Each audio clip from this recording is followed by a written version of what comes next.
Mumbai press club में एक press conference का आयोजन किया गया, जिसमें कैंसर जैसी खतरनाक बीमारी से बचने के लिए मीडिया के माध्यम से डॉक्टरों द्वारा जागरूक किया गया। साथ ही कुछ ऐसी एक्टिविटीज भी बताई जिनको अगर फॉलो किया जाए तो कैंसर जैसी बीमारी से लड़ने की और कैंसर जैसी बीमारी को दूर रखने की क्षमता को बढ़ाया जा सकता है। इसी सोच के साथ एक मैराथन आयोजित किया जा रहा है, जिसमें बड़ी संख्या में मुंबई के लोग सम्मिलित होकर मैराथन को सफल बनाएंगे। हाफ मैराथन है 21.097 और ये इसकी शुरुआत हम लोग BKC ग्राउंड गोदरेज जो बिल्डिंग है उसके सामने से होगा। वी वर्क्स जो बिल्डिंग है उसके सामने एक बड़ा ग्राउंड है, वहाँ से हम लोग शुरुआत करेंगे। हम BKC के इंटरनल रोड्स लेंगे। हम हाफ मैराथन के लिए 2 चक्कर लगाएंगे, 10 किलोमीटर्स के लिए 1 चक्कर लगेगी, 5 किलोमीटर्स के लिए एक बीच में से यू टर्न है वहाँ पर, और 3 किलोमीटर एक 1.5 की तरह से वापस फिनिश करेंगे। कुछ प्राइस उसमें रखा है आपने? हाँ जी, so various categories have various prize monies. Like for example half marathon के लिए 21,000 for the first winner, second is 11,000 and so on. Cash price है? हाँ जी, क्योंकि जो डिस्टेंस भाग रहे हैं ये है बिल्कुल एक्यूरेट डिस्टेंस है। उसके लिए we need to honour people because it's a flat course. We expecting some if there is good runners coming in, there are chances that they might get the best timing. Sir, आपने भी कहा कि half Rizvi marathon जो है इसमें cancer पीड़ितों के लिए अवेयरनेस होगा। हाँ जी, तो ये इसमें कुछ गरीबों को भी आपने इन्वाइट किया हुआ है?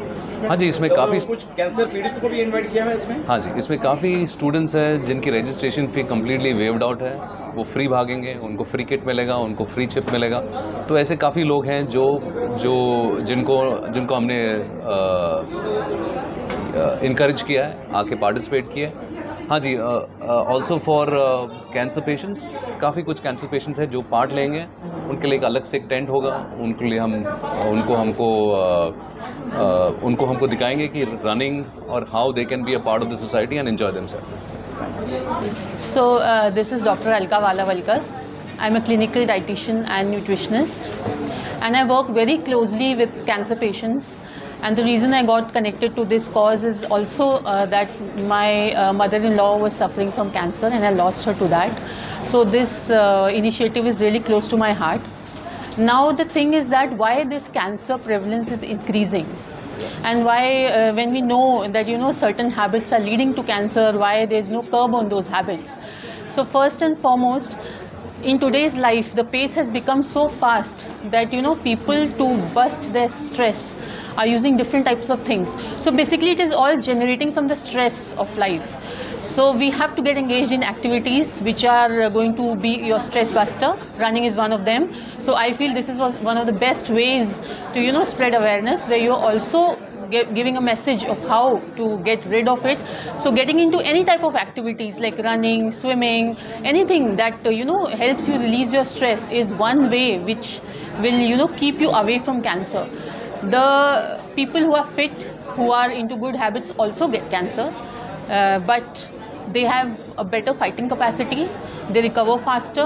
So getting cancer is an incident. You might not be able to prevent it with good habits, but you can definitely push it apart. You can definitely manage it better. You can have a good fight against it and win over it. So get into something that's going to help you release your stress. That can be any activity. Running personally is very dear to me because I am also a marathoner. Then you can have any type of activity, swimming, dancing, anything that helps you get out of your stress, because stress is a part of life today, and it's real. Stress is real, and you have to find out ways and means to come out of it and to release all the stress that is there in your mind. जज्बे के पीछे की सोच यही है कि सबसे पहले जैसे हम में से हर किसी की लाइफ में कोई ना कोई एक बंदा ऐसा है जिसको कैंसर कभी हुआ होगा, या फिर आपके कोई फ्रेंड ऐसे होंगे, आपके कोई रिलेटिव ऐसे होंगे। मेरे पर्सनली भी जैसे मैंने पहले भी मेंशन किया था, my own aunt suffered with cancer, we lost her, and मेरे बहुत ही अच्छे दोस्त हैं, उनकी नानी भी एक्सपायर हुई थी। तो ये चीज़ें मैंने देखा इसका किस तरह से एक इंसान धीरे धीरे इरेडिकेट होता है, यही वर्ड मैं यूज़ करूँगा, ख़त्म होता है, उसका जिस्म ख़त्म होता है, उसकी रूह ख़त्म होती है। जिस तरह से उनको ये कैंसर खा जाता है, वो चीज़ एक उसको हराने का मैं और जब फैमिली हम लोग बात करते हैं तो हम लोग बात करते हैं कि यार ये कैंसर कहाँ से आ गया है, क्यों नहीं रहा। ये मैं बचपन से सोचता आ रहा हूँ कि यार ये कैंसर कहाँ से आया, मतलब सब कुछ अच्छा चलता है, एकदम किसी को पता लगता है कि यार कैंसर हो गया, नहीं that person is no more. और this is one thing that कोई गरीब भी रहेगा उनको भी कैंसर होता है। And we have seen so many big name celebrities losing to this disease. So ये एक जज्बा था कि यार कुछ ऐसा करना है कि हम लोगों को अवेयर करें अबाउट दिस। एंड यही एक जज्बा था जो मेरे को ये गाना लिखने में भी जिसने मेरे को मदद की। मेरा नाम हरीश मेहता है, मैं इंडिया फाइन आर्ट काउंसिल का प्रेसिडेंट हूँ, आगाज़ चैरिटेबल ट्रस्ट का मैं ट्रस्टी हूँ। तो ये जो इसीलिए ये जो 2022 को 19 जून को जो मैराथन होने जा रहा है, तो इसका मकसद यही है, सबसे पहला मकसद यही है कि इसमें जैसे आपने बताया कि ये अवेयरनेस के लिए भी किया जा रहा है। तो जितनी भी अवेयरनेस बढ़ेगी इसके अंदर तो उतना बेनिफिट होगा, क्योंकि और सेकंड थिंग के इनिशियल स्टेज में इसको डिटेक्ट करना बहुत ज़रूरी है। और ये क्योंकि एक बार ये बढ़ गया तो इसका it's very difficult to control cancer. और ये अभी दूसरी बात ये है कि इंडिया फाइन आर्ट काउंसिल इस मैराथन को एक नेक काम को, नोबल इनिशिएटिव को इसलिए सपोर्ट कर रहा है कि एक बहुत ही नेक काम है। और मैं इस संदर्भ में मैं रिजवी साहब को और एडवोकेट रुबीना जी को मैं धन्यवाद कहना चाहूँगा। We are honoured to be part of this initiative. और बिल्कुल मैं कहता हूँ कि कहने के लिए सरकारें, भारत सरकार से लेकर महाराष्ट्र सरकार से लेकर हर स्टेट की सरकार इस पे काम करती है, पेपरों में काम करती है, अखबारों में काम करती है, कुछ काम प्रैक्टिकल भी करती है सरकारें, मैं उनको दोष नहीं देना चाहता हूँ। लेकिन हमारे समाज में हर व्यक्ति का काम है कि देश के लिए काम करना है।